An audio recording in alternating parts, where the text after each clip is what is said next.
YouTube, salut les gars, c'est Mr. Price. J'espère que vous allez bien. On a une petite vidéo de James Harden, une interview pour today.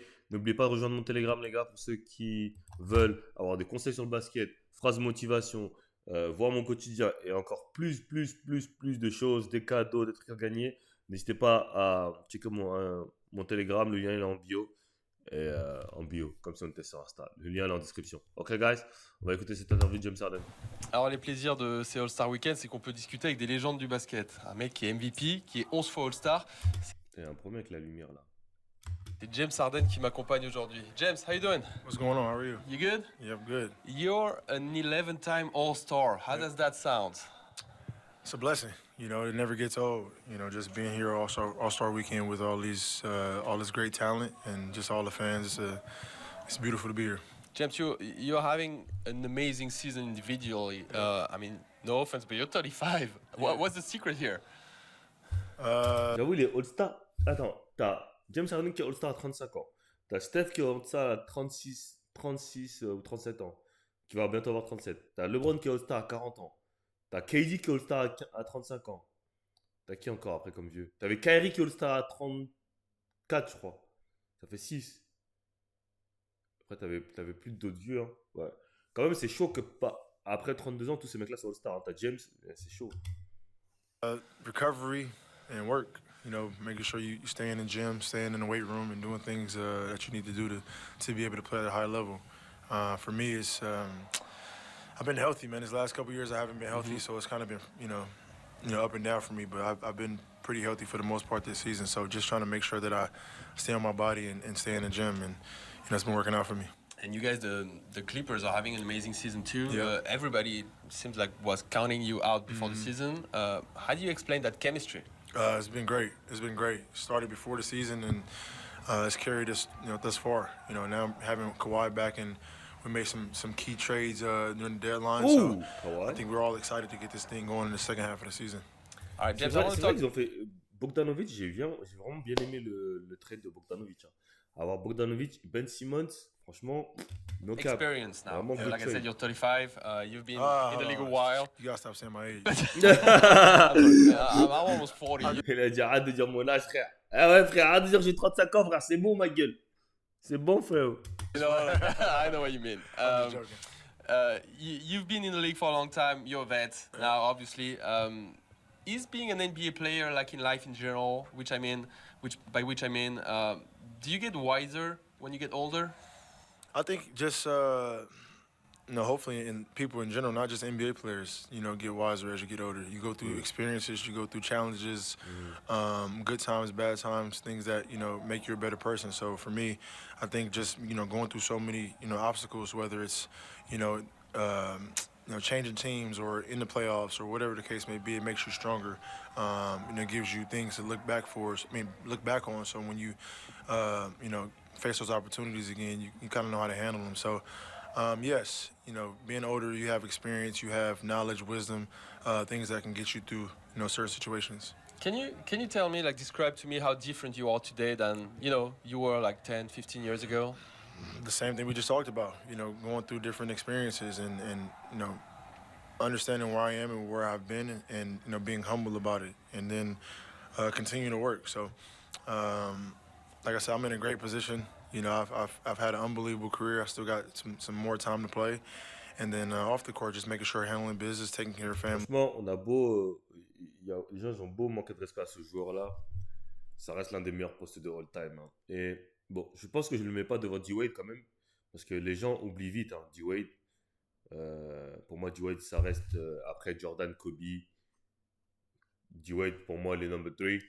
Mais James Harden, je le mets definitely top 10. Top 10. Et il a vraiment changé le game. Il a changé les règles du jeu. Il a trouvé un moyen de cheat ce game, entre guillemets. D'avoir un cheat code dans ce game. Les équipes tellement il était fort. Moi, ils ne savaient même plus comment défendre. Et la NBA a dû changer des règles et tout ça. Donc, franchement, no cap. C'est l'un des meilleurs postes de l'histoire. No cap. And do the things that's necessary that needs to be done.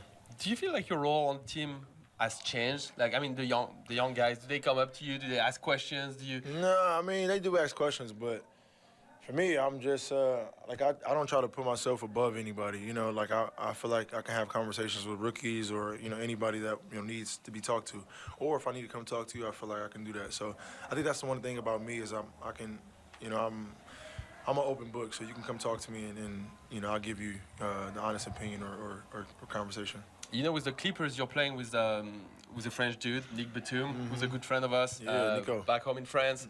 So I'm just curious. I was just texting him before you got here, and I was like, so you got anything you want to tell James? He's like, no, he's fine. He knows, he knows me. Yeah. He knows and he's like, I love this dude. That's what he said. No, for so real. I want to ask about your relationship.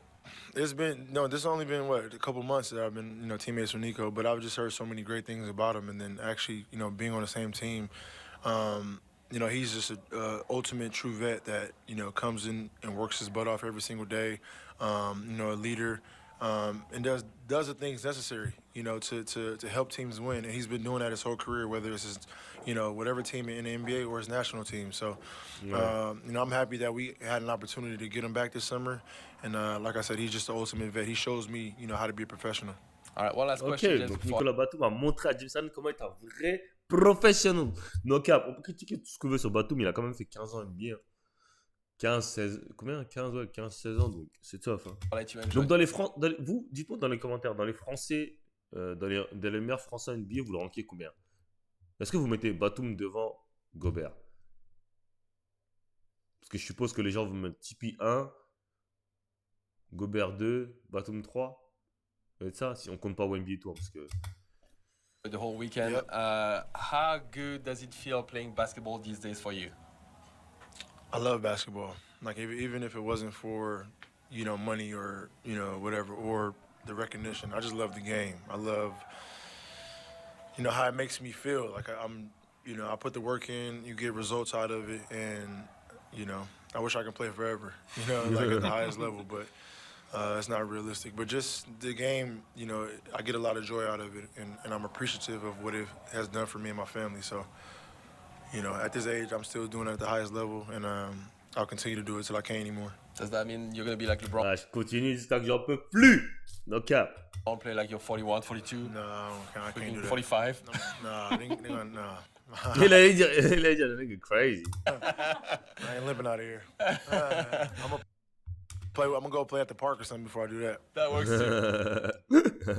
Ouais, parce que vous voyez, il y a plein de joueurs qui arrêtent leur carrière de NBA quand ils n'ont plus de contrat. Après, moi, je pense que les mecs comme James Harden ou encore D-Wade, vous savez, D-Wade, sa dernière saison, il tourne encore à 19 points de moyenne, je crois. Tu vois, moi, je préfère sortir de la NBA quand on a 19 points de moyenne en ayant fait ma bonne carrière, que de sortir. Parce que, comme Isaiah Thomas, par exemple, il cherche un contrat, il force, après il va prendre sa retraite. Retraite forcée, tu vois.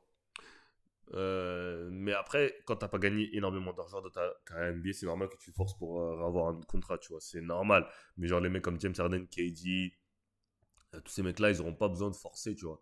LeBron, ils ont gagné tellement d'argent, Curry, genre une fois que ce sera mort, ils seront pas là à se battre pour trouver un contrat, tu vois. Comme Kobe s'est pas battu pour trouver un contrat, les Lakers ont dit vas-y, ils ont pas essayé de le trade ou quoi que ce soit. Ils ont dit dès que c'est fini, tu prends ta retraite, c'est fini, ok. Donc moi je pense que c'est la meilleure way out. Mais c'est vrai que tout le monde n'a pas cette opportunité-là. Il y en a qui doivent forcer.